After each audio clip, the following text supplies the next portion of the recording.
Hi, I'm Carlene, and this is Carlene Tonight. Hi, I'm Carlene, and this is Carlene Tonight. We have with us in studio Hans. Now, your last name, I heard someone like say it and they said it perfectly, but I don't want to mess it up. So can you please say it for me? Yeah. Hi, Carlina. Last name is Struzyna. It's an easy one to Struzyna, to get tied on. People do it all the time, so don't worry about it. right? And what background? What's the name? Tell us about your cultural By background. descent. Yeah. Yeah, my grandfather was born in Germany, and the borders since the time he was born have moved a few times. So our technically our hometowns in Poland. So a lot of people think I'm Polish, but I'm German. Oh, I have some, I know some people from Germany. I have some clients there, and I've never been. Have you been to Germany? Oh yeah. Oh, yeah. I got I've been an exchange student there for a summer, and then went back with my grandfather when he was still able to travel, and he showed us some historically significant sites to our family. For example, where he escaped East Germany under a train, to New Ulm Wow. specifically. So I've Wow. been a few times, and it's a goal of mine to go back and do Oktoberfest and do some of that stuff, but also just it's beautiful country there. Yeah. So you have a little history behind you. So for those tuning in, Hans Struzina, I think I messed it up Nailed again. it. There you go. Okay. Second Anyway, time. second time. You are an Olympic athlete. You are a real estate agent who is doing so well in your district. I mean, 2%. That's amazing stats there. And also a podcaster as well. So from one podcast to another, thank you for coming on the show. Definitely. So, to start off, I just want to know about your career for those that haven't followed your Olympic career, like in Rio. What was it like training in for Rio? Because you said that was your Yeah. peak. It's funny. I kind of have two lives here, almost three lives. But the second life is the real estate and the business and the podcasting. The first life was sports. And like many people who started out with grand aspirations as an elementary school kid to, play professional ball or be an Olympian or whatever, like I had the opportunity to live that out. And so I was in the sport of rowing. And for 12 years, actually just over 12 years, from the first time I got in a boat until I competed in the Olympic Games in Rio, I was all rowing all the time. So my training for the game was only maybe a year or two, really. I mean, realistically, it was a year, because you've got world championships and world cups every year leading up, so you're kind of training for those. But ultimately, it was sort of the culmination of 12 years of effort and just kind of taking one step after the next, and starting in high school and being in the third varsity boat and kind of working my way up, and then college and so forth. So can definitely unpack any of that you want, but that's what you see when you watch the Olympics is a lifetime of effort and work from each individual athlete. Yeah, like for anyone on the world stage, I mean, just making the cut, qualifying for Rio. That's just a feat itself. You know what I mean? And Big time. for me, I am an athlete and a dancer. And so for me, I did 10 years of dance. So, and I always followed the Olympics. I love Brian Williams. I followed that guy from like when I was a kid. And I'm like, he's so amazing to just watch him cover the sports, or like, I guess for you, I don't know who inspired you to want to get into rowing. Was it some athlete that you saw when you were watching the Olympics? Interesting question. I didn't want to go to the Olympics since I was very young, per se. Like, I really ultimately wanted to row at the University of Washington. So I'm from Seattle, or the Seattle area. I'm from the east side of Lake Washington. And my grandfather was a two-sport athlete at University of Washington. My mom went there. My uncles went there. None of them were competitive sports-wise, but they all went there. So it was kind of UW was in our blood, if you will. And I always thought it would be super cool to go there, and play a sport. And for a long time, I thought that was football, but then that didn't work out because I grew really late. And then I got into rowing. And my high school career was simply just trying to find something I was good at. Because as I mentioned, I grew late, so I didn't really hit my growth spurt till 10th grade. And, you know, if you're trying to play football as a freshman and you're the oldest and the smallest kid, it's not a good combination. And then I found rowing and just found I had a talent at it. I found I was good and it was something I enjoyed. It took me about a year to really dig into the sport. And frankly, I almost quit a couple of times in that first year, but luckily the older kids encouraged me to keep going. Then I wanted to go to UW. I wanted to race for the White Blades of Washington because that was the tradition in Seattle. That was like a big part of rowing culture there. And it was awesome. And it is awesome. And I'm so glad I took that ride.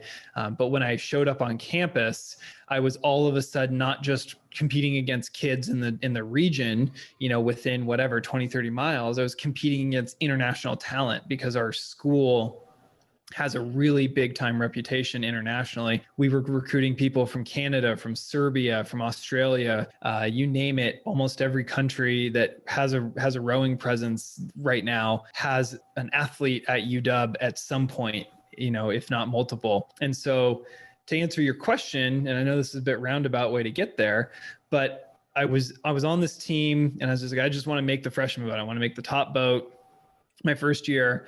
And I did that and was in there with a bunch of other foreign guys and a couple of Americans as well. And then the next year it's like, okay, let's aim big and go for the varsity boat.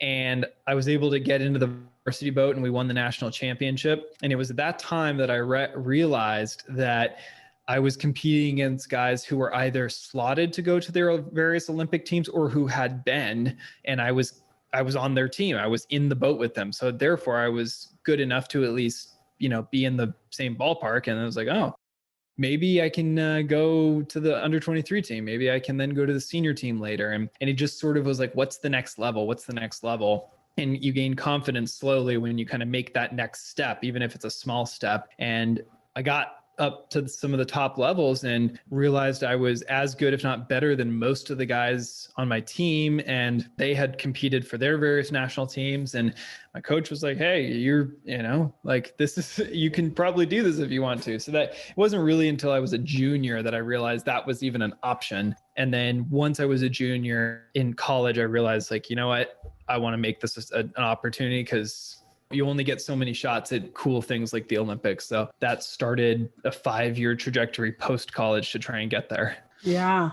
It's crazy just to hear you talk about it. But from what I can gauge, like rowing is not an individual sport. It's not like you're doing the 100-meter dash. You're doing it with other team members. So I guess you're a team player at the end of the day, right? Rowing is fascinating in that you're right. It is not an individual pursuit, but each person is literally doing the same thing. And then they have to do it all together.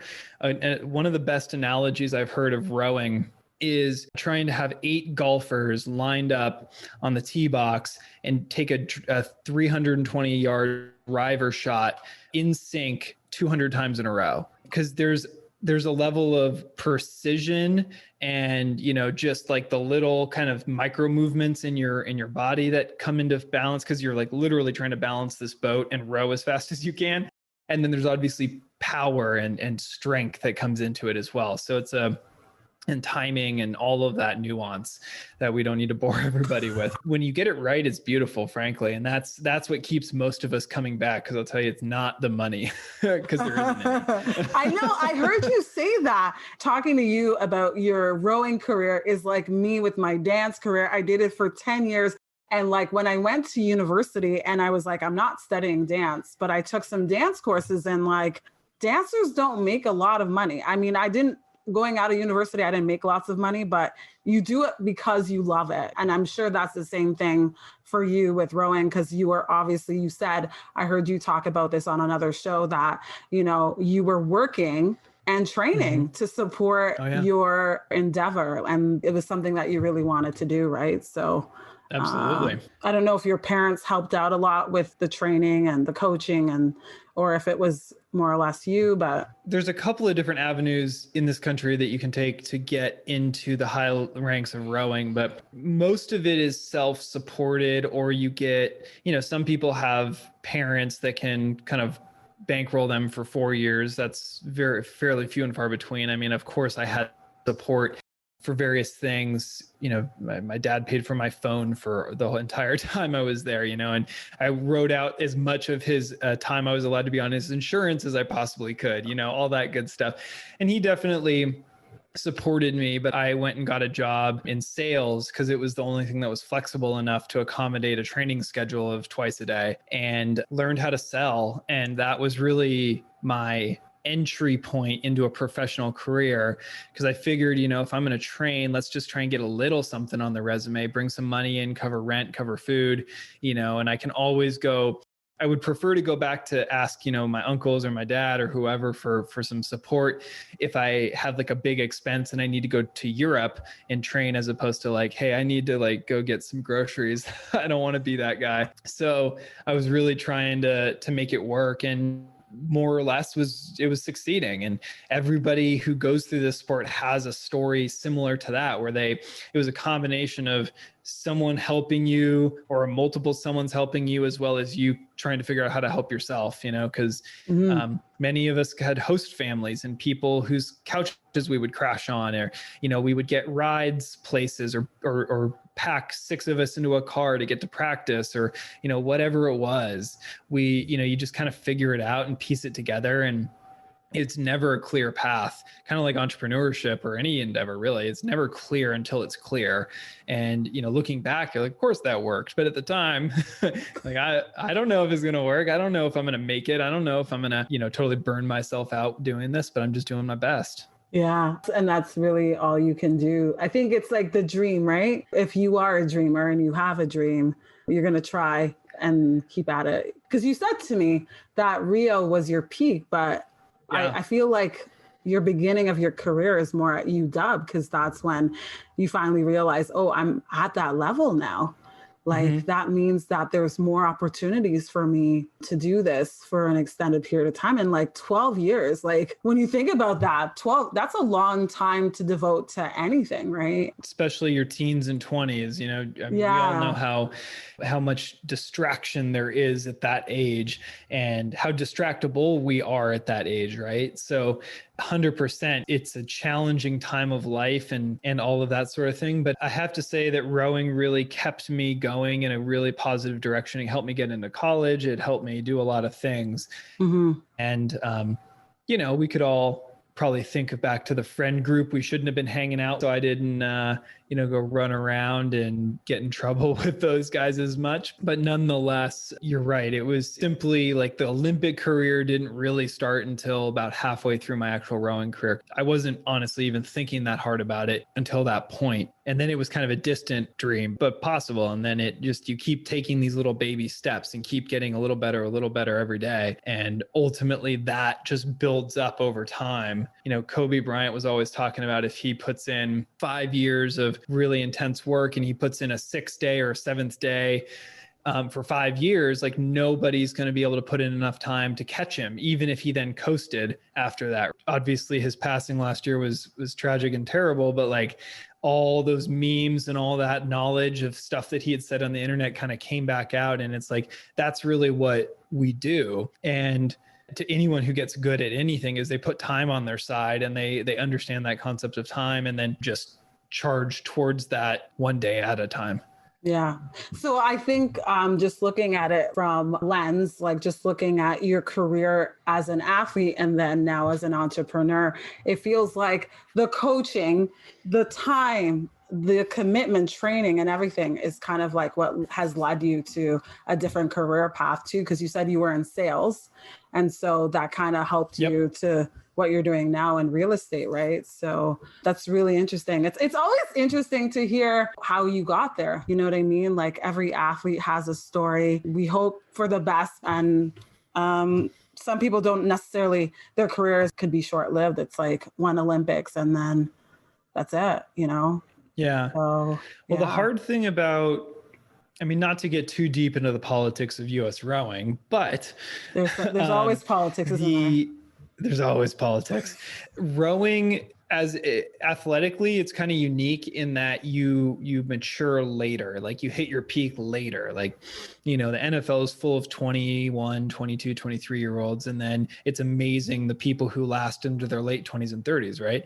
Well, in rowing, it's almost the opposite. It's kind of incredible if you make something of yourself on the senior level in your early 20s, because physiologically, your AT system, your cardio system, all of that like mature longer down the track. And so 27, 28, 29 is when most people really hit their peak. And so the challenge of the Olympic rowing pursuit in particular is staying in the game long enough to hit that peak, and then getting the race experience and all the other things that you need to be successful at this sport. And I definitely had juice left in the tank, so to speak. Like, I could have gone another couple of years. And I was going to ask you about, I was going to ask you about that. Like, you stop at 2016 and you said that's when you're at your peak. So why didn't you train for one more Olympic games? So namely, it was politics, frankly. I went into those games knowing I did personally everything I could do to put myself in the peak physical condition to be the best I could be. And I decided to just make sacrifices and, sleep and just have a regimen and eat and do all the things that one would need to do to be successful. And I didn't feel like our governing body was doing the same thing on their end. And therefore, making it the second time doesn't have the same excitement as the first time. The first time you get your gear, you get to like wave the flag, you're like, it's all awesome. But you go back the second time, you're going for a medal. Like it's not the same to like go get the gear again and that be it.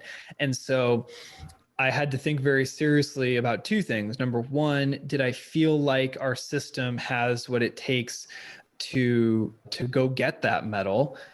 I guess the three things. Number two is, and I do think it does. We have the athletes, we have the equipment, we have the things we need from that perspective. But secondly, was anything going to change at the high end, at the CEO level and the coaching level to really tee them up differently? Or was it going to be another 4 years of the same stuff?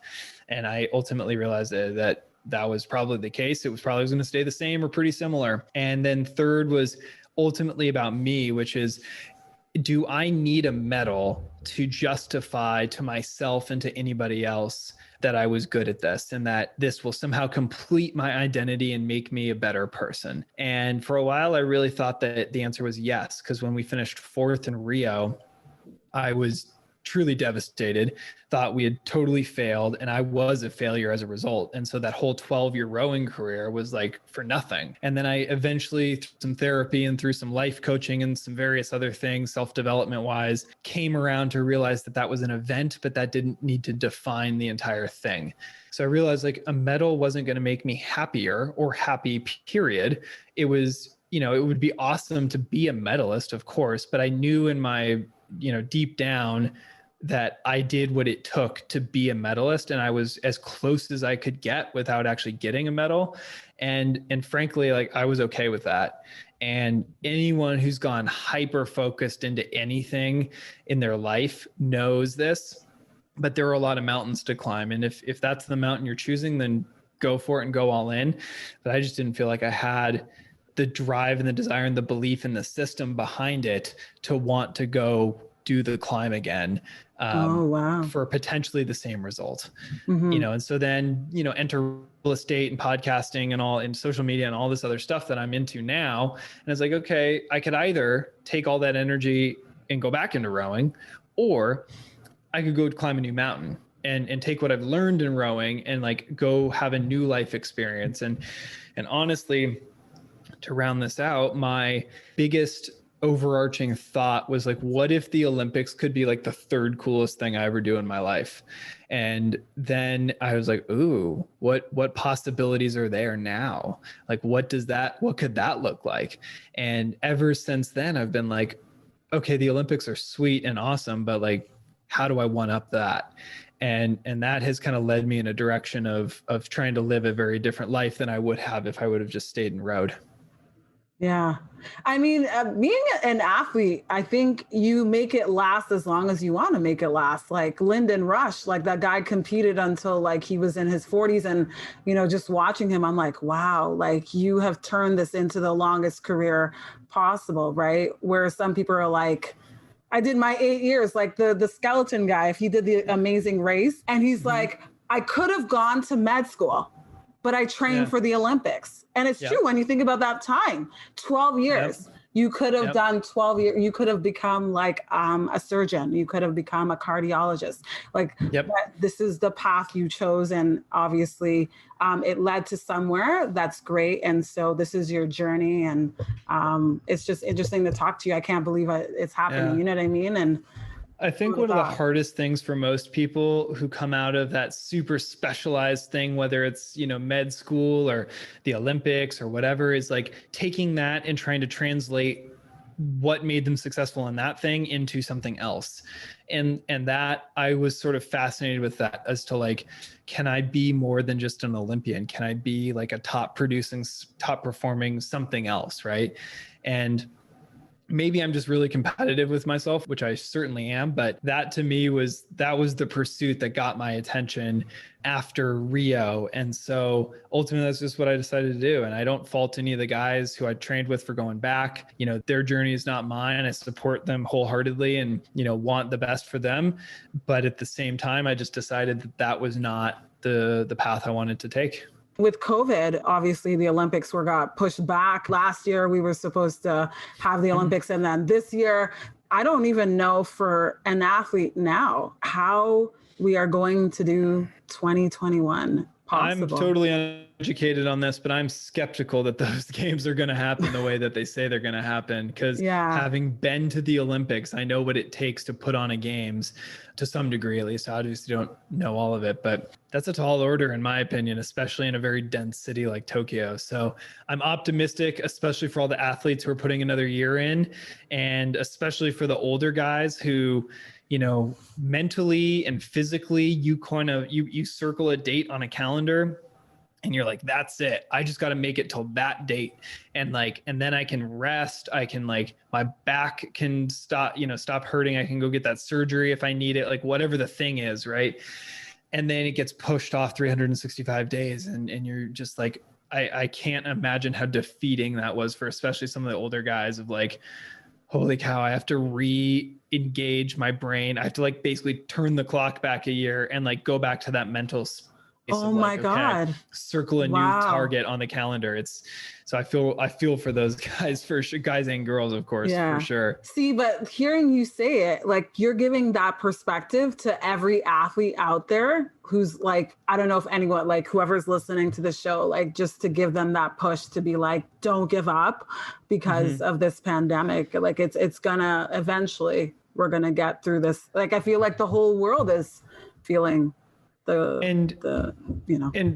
you have to obviously play the hand you're dealt to a certain degree, especially this is a great example. COVID pushes the Olympics back a year and they don't have control over that. However, they can choose ultimately how to respond and how they're going to act on a daily basis and how, what they're going to do with their mindset and their eating and their workouts and whatever. Right. So to any of the athletes, young or old, who are listening, stuff happens. You've got a crosswind that came out of nowhere or whatever your sport equivalent is. And you need to just decide how to respond. It's okay, it's raining. So therefore we're probably going to go a little slower. We're going to be a little colder. I'm going to throw an extra layer on and warm up 5 minutes longer and we're going to be good. Right. You just have to figure out what that is and deal with it, because ultimately that in the moment, that is what separates the medalists from the people who miss it. The one thing though, like you said, not winning a medal at your first time at the Olympics, and then having to talk to your coach, your therapist, and everyone to get yourself back to that mindset that, I'm going to train for another 2 years? Because the Olympics are every 4 years. So depending on if you're doing the summer games or the winter games, right? And so you said, so for you, Rio was 2016, and then it would have been another 4 years, right? Right. And that's a significant amount of time to train for the next And one, that's, right? yeah, that to me is one of the most challenging things about the Olympic pursuit is it's every 4 years, kind of like the World Cup in soccer. There are very few other events that come around as infrequently as the Olympics. And so, if you blow your back out that last year, you could have been the champ for 3 years, but you might not even make the team all of a sudden in that fourth year. And so there's, most of the old adage is like, you'll get him next year, you'll get him next season. Well, it's like, no, in the Olympics, it's like, you'll get him in 4 years, right? I would Oh have my been God. I would have been 31 Yeah. at that Yeah. time, right? And it's Yeah. just, that I was 27 when I went. That's a big jump in age and maturity and like life and all of that stuff, and it's crazy to think how you have to kind of gear up in a different way for that, as opposed to, in an entrepreneurial setting, you have shorter timelines and you have, different clients to work with, and you might mess up on one, but you hopefully will have another one in the next day, basically, to learn and grow from. And you get a little few more reps, and it's not as final, right? And that's one of the nice things about it. But that's also one of the things that I think my athletic career helped me understand, was like how to perform in those moments so you capitalize when it matters. And then if you start getting more of those opportunities, that's when you build a big client base or a big business or whatever it is you're doing. So I guess to change the table, I'll ask you one more question before we just talk a little bit about your real estate career. But what advice would you give an aspiring athlete now? Like, we're in a pandemic, like it's not last year or the year before, Rio 2016 or London 2012, right? Yeah. I think a lot of the COVID world has kind of baked itself into our psyche at this point, hopefully for most people. So, my advice might be different than it would have been in March of last year when we first got rushed into all of this. At the time, it would have been, try to, when everyone is taking 3 steps back, try to limit yours to 1 step back. So protect your downside, basically, whatever that means, fitness, whether it means your mindset or both or whatever. And then now it's simply like the game has changed, literally and figuratively. So how can you identify the new rules and the new loopholes and the new ways to take advantage of it that didn't exist before and may not exist again? Because there are going to be those opportunities out there if you're being creative enough and not holding on to the way things used to be, because that is gone, at least for the time being. So figure out what that new world order, if you will, looks like, and just dive into that. Yeah, that's some good advice. Hi, I'm Carlene, and this is Carlene Tonight. This band has been around since 2016. We have Altered by Mom. It breaks your bones. I don't know what to do. I'm reaching for you, baby, but nothing's coming through. Don't listen to them, girl. There's nothing here to tell you that you can't rule the world. And I know you try to see things through. I know you do. And when it all comes down so far down below, it breaks your bones, but you gotta get up.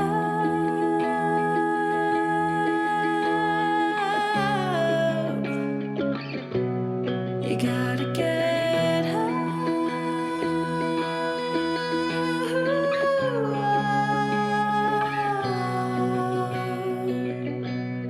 You gotta get up.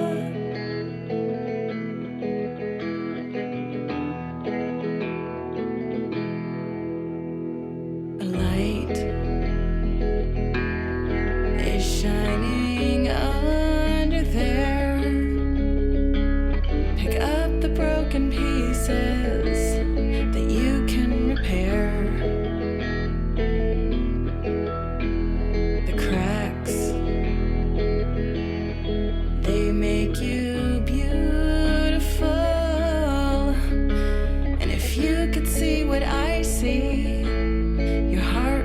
whole. And I know you try to see things through.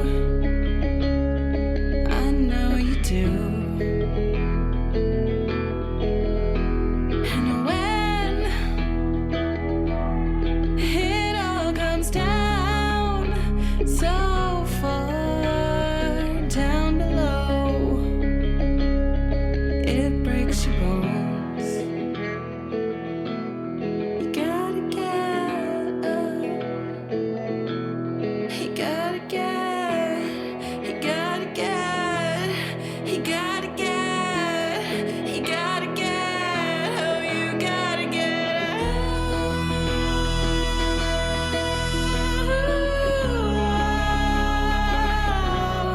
You gotta get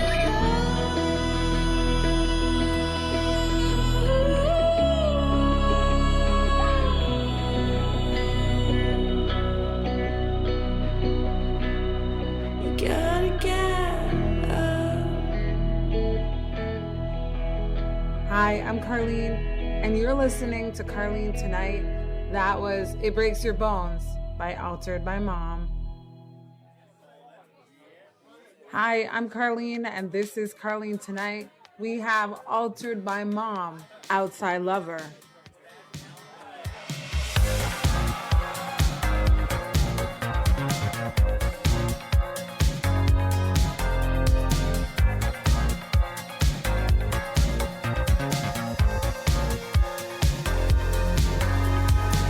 I've got a little secret, I'm gonna blow your mind. I got this intuition, you ain't gonna sleep tonight. Might be a little crazy, might be a lot of fun. Maybe we're starting something we won't know until we're done. Outside lover, inside layer, so familiar when I'm with you. Outside lover, inside layer, hold me closer when I'm with you. Same old story, same old trouble with you. Feeling a connection, love is imperfection with you. Feeling a connection, love is imperfection. Feeling a connection, love is imperfection with you. I've got an invitation, I wanna make you mine. I'm calling like a demon, crossing from the other side. No time for talking, baby, turn up the music loud. I'm seeing something in your eyes that says it's going down. Outside lover, inside layer, so familiar when I'm with you. Outside lover, inside layer, hold me closer when I'm with you. Same old story, same old trouble with you.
trouble with you.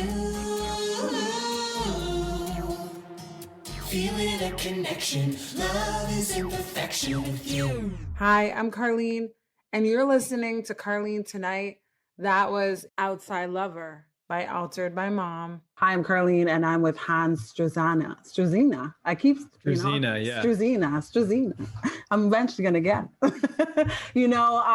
about your Olympic career, but now, like, we could talk about now, because that was 4 years ago, almost 5 now, right? And now you are in a different path. And just to tell people what you do now, like what you are, a real estate agent and a podcaster, and Yeah. So I, first and foremost, am a realtor partner with the Gunderman Group, and we're the top producing team in the East Bay. So think Oakland and Berkeley, and that's part of the Bay Area. That's our territory. That's Berkeley, where we sell a lot. And it's great here. We sell just about 200 million of real estate, which is a high producing team of 16 people who just love what they do, love each other, and just try and kill it every single day for the people we work for. So that's my main number one thing. I also invest in real estate, so I enjoy doing rentals and flips and that sort of thing on the side. And we'll continue to do that as a vesting strategy. So that's a little side thing I do with my wife, which has been fun. And then I also, during the pandemic, started a podcast post-production company with 3 other gentlemen who also were podcasters. It's funny because almost all of us have stopped our podcast to focus on this business and some of the other things we have going. And it's called Streamlined Podcast. And we basically do the back-end editing, post-production for people for about half of what it costs to get it done pretty much anywhere on the internet. So we really tried to just figure out how to help keep podcasters podcasting. And that's kind of the mission we live by, because everyone's got a great message and we want to make sure they can stick around long enough to share it. Yeah, it's interesting. I feel like because we are more virtual than ever before, so many people are listening to podcasts, so many people are creating podcasts. And even when I was doing my research in the beginning, before I started focusing more on my podcast, you realize how much money is made from podcasting. You know what I mean? It's like a streamline of radio. It's still radio in a sense, but it's interesting. There's so many different podcasts out there, and you're just like, oh my God, like you can't even cover how many in a day, right? So yeah, I mean, there's never really, podcasting is interesting because even though there's a lot, to your point, there's a lot of room for growth, and there's a lot of room to be heard, because there's only 600,000 or 700,000 podcasts in iTunes library. Maybe it'll be more by the time of this recording. But right? Either way, compare that to YouTube. There's not a lot. It's a drop in the bucket. There's, billions, if not billions, of YouTube channels now, right? And so, and they've upped the stake. Like, you have, in order to start even making money with YouTube, you have to be at 1,000 subscribers to even start the threshold. Well, that's if you want to do advertising, but yes, that's true. Like they changed the, sorry to cut you off. Go ahead. Well, no, you're right. It's 1,000 subscribers and 4,000 hours of watch time. Exactly. Which is a lot. There are still a lot of ways to be successful on YouTube, which is an area I'm exploring heavily right now for my real estate business, is learning YouTube. I find it to be pretty fun to make videos, and that's an area I'm pouring some energy into now. But nonetheless, it's very easy to get a microphone, get a concept for a show, invite people onto Zoom calls, record it, have some questions like what we're doing, and just get after it with a podcast, And so if you've got an idea or a voice to share, this is a medium that you can make a difference in, you can get growth in pretty quickly, and you can do a lot of cool stuff. Yeah. And it depends on what like you said, your whole passion is, or what your end game is, because I talked to my mentor, and he's like, Carlene, I know since we talked, you're not planning to make millions of dollars from doing this. And I'm like, no, this is a passion project. It's been a passion project. But some people are like, well, how am I going to make money from this? Let's figure that out now. Like, you know what I mean? But podcasting is like a slow process, unless you're what's his name?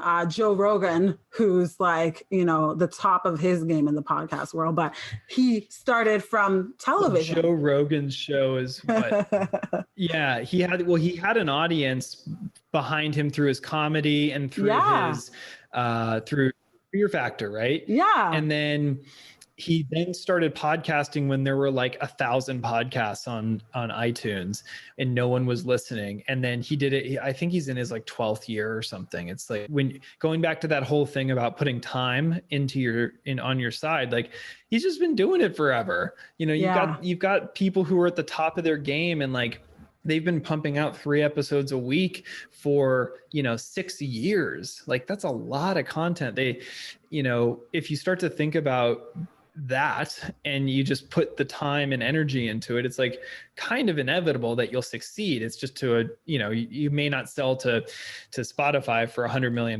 but it's inevitable if you put the time on your side. And that's the biggest thing with our company, that we want to keep podcasters podcasting, because we know the algorithm, your personal knowledge, your audience will grow if you give it the amount of time that it deserves and it requires. Because admittedly, like I started my show, nobody was listening for the first 50 whatever episodes.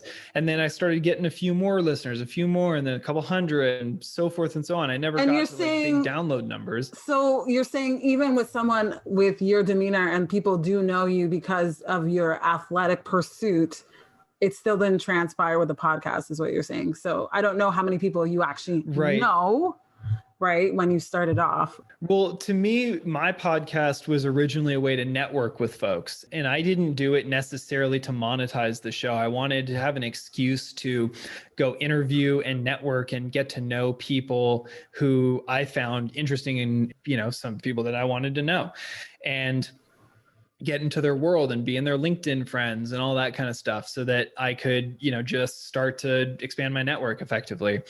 And I ended up getting some clients and meeting some people that way. And, so it monetized in a way, but it wasn't like I was selling ads and getting, thousands of downloads. So there were a lot of ways to monetize the effort you put into a podcast without necessarily monetizing the actual show, is what I'm trying to say. Yeah. Well, you know a lot about podcasting, and that's amazing. So I guess if people are thinking about doing a podcast, I guess they can contact you. You can let them know. I see it's Another Way to Play.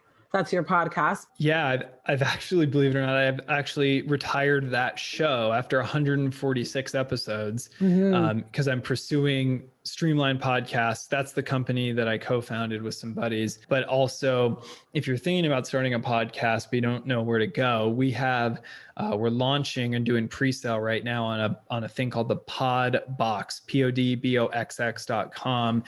And it's basically a kit. It's like a physical thing we'll mail you with the microphone, the boom arm, like the headphones, all the stuff you need. Plus, cool. A couple of months of editing and all of that stuff included. And it's everything you need to get your podcast up and running and share your message. Yeah. And so podbox.com, BOXX. Mm-hmm. Yeah, you can throw your email in there. We'll send you the link. You can check it out, and you can do the pre-order anytime. So ultimately the goal is to, again, just keep people in the game and get them started. Staying in the game is really important, because consistency over time is what the algorithm loves, and that's what your audience will start to listen for. And then obviously when you're starting and you're thinking about it, like, you don't know what you don't know. So it's crazy and it sounds expensive and whatever. Like, that's what we're trying to eliminate. But ultimately, like, the effort you can put into a podcast, if you just give it some thought, which that Podbox has, a workbook and an online course to help you figure out who your audience is, what your topic is, etc. And it'll monetize in ways that you won't expect. And for example, I had a guest named Simon Lavelle who wrote a book called The Black Ball.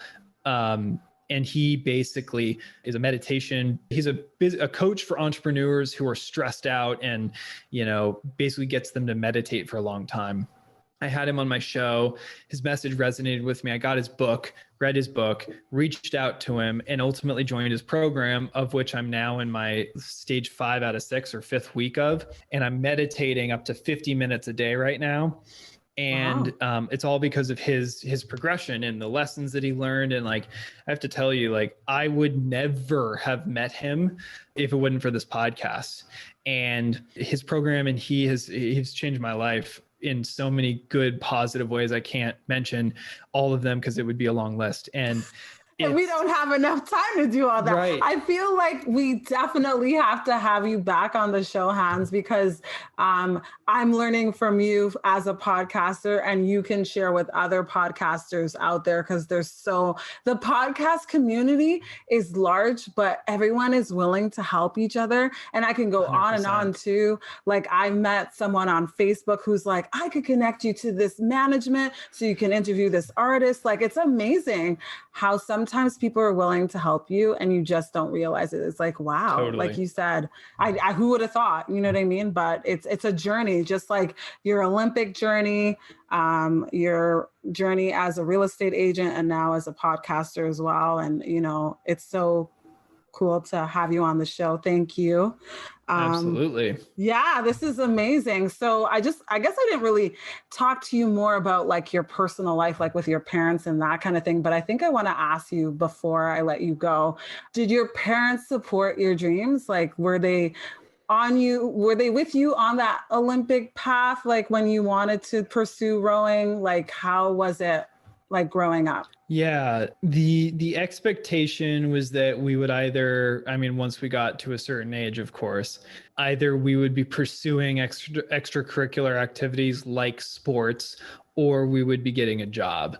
And so my dad, a son of immigrants, my mom, not son of or daughter of immigrants, but nonetheless, both had great work ethics, were very accomplished. My mom's a dentist, dad's a lawyer, Wow. Did a lot of school and degrees and all that stuff and own their own businesses respectively.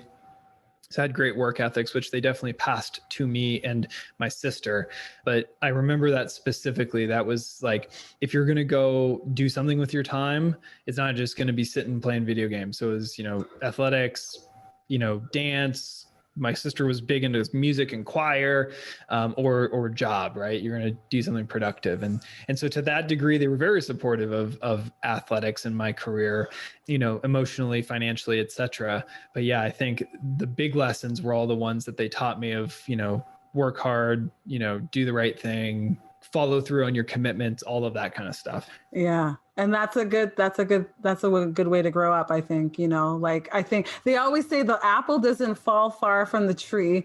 So if anything, even with me, I think I'm kind of like, I get some of my passion or like drive from my dad. My dad's like, if someone's going to say that I can't do it, I'm going to prove them wrong.